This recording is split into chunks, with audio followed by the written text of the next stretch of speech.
ॐ नमः शिवाय। शिवजी सदा सहाय। ॐ नमः शिवाय। गुरुजी सदा सहाय। जय गुरुजी। अथ श्री शिव महापुराणे सप्तम्यां वायव्य संहिताया उत्तरभागः अथ सप्तमोऽध्यायः। उपमन्युरुवाच। शक्तिः स्वाभाविकी तस्य विद्या विश्वविलक्षणा एकानेकस्य रूपेण भाति भानोरिव प्रभा अनन्ता शक्तयो यस्य इच्छाज्ञानक्रियादयः मायाद्धाश्वा भवन्वहे विस्फुलिङ्ग यथा तथा सदाशिवेश्वराद्धा हि विद्याविद्येश्वरादयः अभवन्पुरुषाश्वास्यः प्रकृतिष्वपरात्परा महदादिविशेषान्ता अस्त्वा जाध्याश्वापि मूर्तयः यच्चान्यदस्ति तत्सर्व तस्याकार्यः न संशयः। सा शक्तिः सर्वगा सूक्ष्मा प्रबोधानन्दरूपिणी शक्तिमानुच्यते देवः शिवः शीतांशुभूषणः वेद्यः शिवः शिवा विद्या प्रज्ञा चैव श्रुतिः स्मृतिः धृतिरेषा स्थितिर्निष्ठा ज्ञानेच्छा कर्मशक्तयः आज्ञा चैव परं ब्रह्म द्वे विद्ये च परापरे शुद्धविद्या शुद्धकला सर्वशक्तिकृतं यतः माया च प्रकृतिर्जीवो विकारो विकृतिस्तथा असच्च सच्च यत्किञ्चित् तया सर्वमिदं ततम्। सा देवी मायया सर्व ब्रह्माण्डं सचराचरं मोहयत्यप्रयत्नेन मोचयत्यपि लीलया अनया सह सर्वेश सप्तविंश प्रकारया विश्वं व्याप्य स्थितस्तस्मा अन्मुक्तिरत्र प्रवर्तते। मुमुक्षुवः पुरा केचिन् मुनयो ब्रह्मवादिनः संशयाविष्टमनसो विमृशन्ति यथा तथं किं कारणं कुतो जाता जीवामः केन वयम् कुत्रास्माकं सम्प्रतिष्ठा केन वाधिष्ठिता वयं केन वर्तामहे शश्वस्तुखेष्वन्येषु चानिशम् अविलङ्घय च विश्वस्य व्यवस्था केन वा कृता कालस्य भावो नियतिर्यदृच्छा नात्र युज्यते भूतानि योनिपुरुषो योगी चैषां परोऽथवा अचेतनत्वात् कालादेश्वेतनत्वेऽपि चात्मनः सुखदुःखानि भूतत्वाद् दनिशत्वाद्विचार्यते तद्वयान योगानुगतः प्रपश्यच्छतिमेश्वरीं पाशविच्छेदिकां साक्षान्निगूढां स्वगुणैर्भृशं तथा विच्छिन्नपाशास्ते सर्वकारणकारणं शक्तिमन्तं महादेवं पश्यन् दिव्यचक्षुषा यः कारणान्यशेषाणि कालात्मसहितानि च अप्रमेयोन्नया शक्त्या सकलं योदितिष्ठति ततः प्रसादयोगेन योगेन परमेण च दृष्टेन भक्तियोगेन दिव्यां गतिमवाप्नुयुः तस्मात् सः तथा शक्त्या हृदि पश्यन्ति ये शिवं तेषां शाश्वतिकी शान्तिर्नेतरेषामिति श्रुतिः न हि शक्तिमतः शक्त्या विप्रयोगोत्सि जातुचित तस्मात् शक्तेः शक्तिमतस्तादात्म्यान्निवृत्तिर्द्वयोः क्रमो विवक्षितो नूनं विमुक्तो ज्ञानकर्मणो प्रसादे सति सा मुक्तिर्यस्मात् करतले स्थिता देवो वा दानवो वापि पशुर्वा विहगोऽपि वा कीटो वाऽथ कृमिर्वापि मुच्यते तत्प्रसादतः गर्भस्थो जायमानो वा बालो वा तरुणोऽपि वा वृद्धो वा म्रियमाणो वा स्वर्गस्थो वाथ नारकी पतितो वापि धर्मात्मा पंडितो मूढ एव वा प्रसादे तत्क्षणादेव मुच्यते नात्र संशयः आयोग्यानां च कारुण्यात् भक्तानां परमेश्वरः प्रसीदति न संदेहो विगृह्य विविधात्मलां प्रसादादेव सा भक्तिः प्रसादो भक्तिसंभवः अवस्थाभेदमुत्प्रेक्ष्य विद्वांस्तत्र न मुह्यति प्रसादपूर्विकायेयं भुक्तिमुक्तिविधायिनी नैव सा शक्यते प्राप्तुं नैरेकेन जन्मना अनेकजन्मसिद्धानां श्रोतस्मात्तनुवर्तिनां वरक्तानां प्रबुद्धानां प्रसीदति महेश्वरः प्रसन्ने सति देवेशे पशो तस्मिन् प्रवर्तते अस्ति नाथो ममेत्यल्पा भक्तिर्बुद्धिर्पुरःसरा तपसा विविधैर्शैवैर्धर्मे संयुज्यते नरः तत्प्रयोगे तदभ्यासस्ततो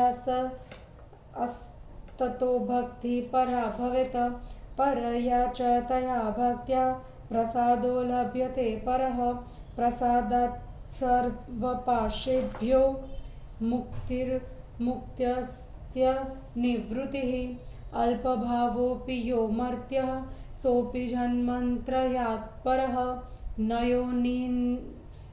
योनियन्त्रपीडाये भवेन्नेवात्र संशयः सांगनगा च या सेवा सा भक्तिरिति कथ्यते सा पुनर्विद्यते त्रेधा मनोवाकाय साधने शिवरूपादिचिन्ताया सा सेवा मानसी स्मृता जपादिर्वचिकी सेवा कर्म पूजादिकायिने सेयं त्रिसाधना सेवा शिवधर्मश्व कथ्यते स तु पश्चविध प्रोक्तः शिवेन परमात्मना तपकर्म जपो ध्यानं ज्ञानं चेति समासतः कर्मलिङ्गार्चनाधं च तपश्रान्ध्रायणादिकम् जपस्त्रिधा शिवाभ्यास अंशिचिन्ता ध्यानं शिवस्य तु शिवागमोक्तं यज्ञानं तदत्र ज्ञानमुच्यते श्रीकण्ठेन शिवेनोक्तं शिवाये च शिवागमः शिवाश्रितानां कारुणा याच्छ्रेयसामेकसाधनं तस्माद्विवर्धयेद्धिक्तं शिवे परमकारणे त्यजेच्च विषयासङ्गं श्रेयोऽर्थिमतिमानरः इति श्रीशिवमहापुराणे सप्तम्यां वायव्यसंहितायाम् उत्तरभागे शिवतत्त्वकथनं नाम सप्तमोऽध्यायः। हिंदी अनुवाद। उपमन्यु ने कहा, विश्व विलक्षण विद्या उस परमात्मा की स्वाभाविक शक्ति है। वह एक होने पर भी अनेक प्रकार से वैसे प्रकाशित होता है जैसे सूर्य की कांति। उसकी इच्छा, ज्ञान, क्रिया आदि अनंत शक्तियां हैं जो माया से प्रकट हुई है। जैसे आग से उसकी चिंगारियां प्रकट होती है, सदा शिवेश्वर से जो विद्या, अविद्या, ईश्वर आदि उत्पन्न हुए वे पर से भी परे जो प्रकृति है तथा महत से लेकर विशेष पर्यंत ब्रह्मा आदि मूर्तियां और भी जो कुछ है वह सब निसंदेह उसी का कार्य है। वह शक्ति सर्वत्र व्यास है, सूक्ष्म है, प्रबोध और आनंद रूप वाली है।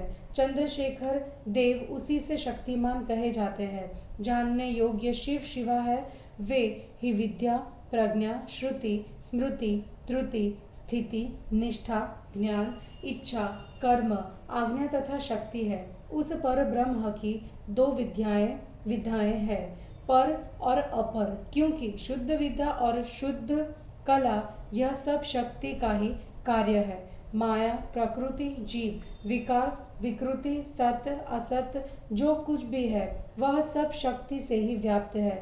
उसी देवी ने इस संपूर्ण चर अचर ब्रह्मांड को अपनी लीला से मोहित कर रखा है और वही इसे मुक्त भी कराती है। इसी 27 प्रकार वाली माया से वे सर्वेश विश्व को व्याप्त कर स्थित है।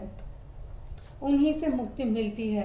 प्राचीन काल में मुक्ति चाहने वाले कुछ ब्रह्मवादी मुनिजन संदेह में पड़कर आपस में विचारने लगे, क्या कारण है, क्या कहाँ से हम पैदा हुए, किससे हम जी रहे हैं, कहाँ हमारी प्रतिष्ठा है और हम किसके अधिकारी में है, इस रात दिन किसके कारण सुख से रहते हैं, ऐसी उल्लंघन न करने योग्य संसार की व्यवस्था किससे की है।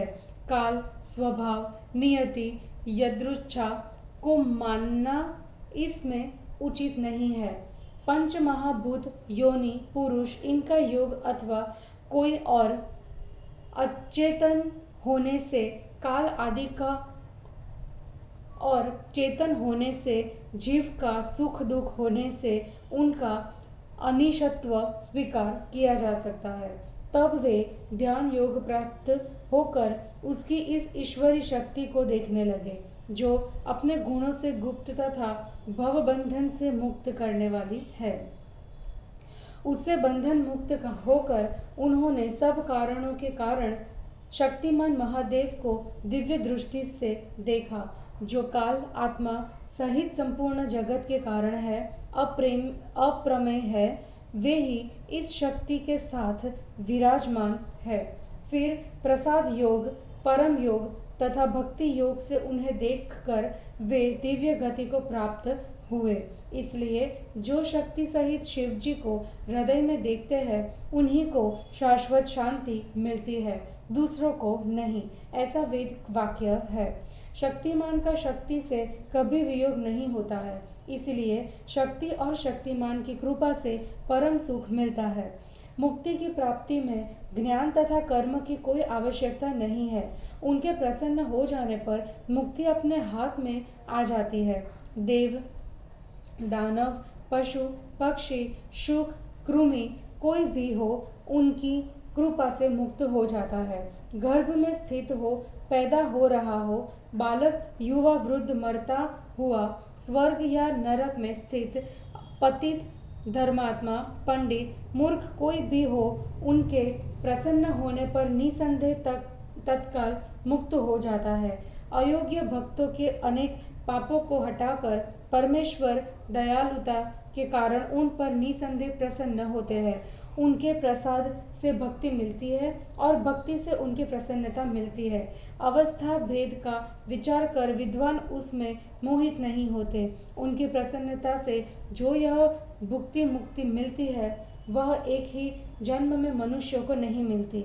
श्रुति स्मृति द्वारा निर्दिष्ट धर्माचरण करने वालों अनेक जन्मों से सिद्ध ज्ञानी तथा विरक्त पुरुषों पर महेश्वर प्रसन्न होते हैं। शिव जी के प्रसन्न हो जाने पर मनुष्य बुद्धिपूर्वक वे मेरे स्वामी है यह सोचकर थोड़ी भक्ति करने लगता है। अनेक प्रकार के शैव धर्मों से मनुष्य तप से जुड़ता है। उनका अभ्यास होने पर श्रेष्ठ भक्ति उत्पन्न होती है। उस परम भक्ति से उत्तम शिव प्रसाद प्राप्त होता है। उस प्रसाद से सब बंधनों से मुक्ति होती है और मुक्त को निर्वाण की प्राप्ति होती है। थोड़ा सा भी शिव के प्रति भक्ति भाव रखने वाला पुरुष 3 जन्म के बाद जन्म बंधन से मुक्त हो जाता है, इसमें संदेह नहीं। शरीर के अवयवों से तथा मन से की जाने वाली सेवा को भक्ति कहते हैं। वह मन, वाणी, शरीर भेद से 3 प्रकार की होती है। शिवरूप का चिंतन मानसी सेवा है, जप आदि वाणी की सेवा है, और पूजा प्रणाम आदि शारीरिक सेवा है। यही 3 प्रकार की सेवा शिव धर्म है। परमात्मा शिव जी ने उसे 5 प्रकार का कहा है। संक्षेप से वे 5 ये है: तप, कर्म, जप, ध्यान, ज्ञान। लिंग पूजन आदि को कर्म, चांद्रायण आदि को तप कहा है। जप 3 प्रकार के हैं: शिव जी का स्मरण, चिंतन, मनन। शैव शास्त्र में वर्णित ज्ञान को ही यह ज्ञान माना गया है। श्री कंठ शिव जी ने इस शिवागम का उपदेश दया करके पार्वती जी को दिया था। शिव भक्तों का यही एक आधार है, इसलिए अपना हित चाहने वाला बुद्धिमान पुरुष विषयों का साथ छोड़कर परम कारण शिव के प्रति भक्ति भावना को बढ़ाए। और इस प्रकार श्री शिव महापुराण में शिव तत्व वर्णन नामक 7वां अध्याय समाप्त हुआ। जय गुरु जी।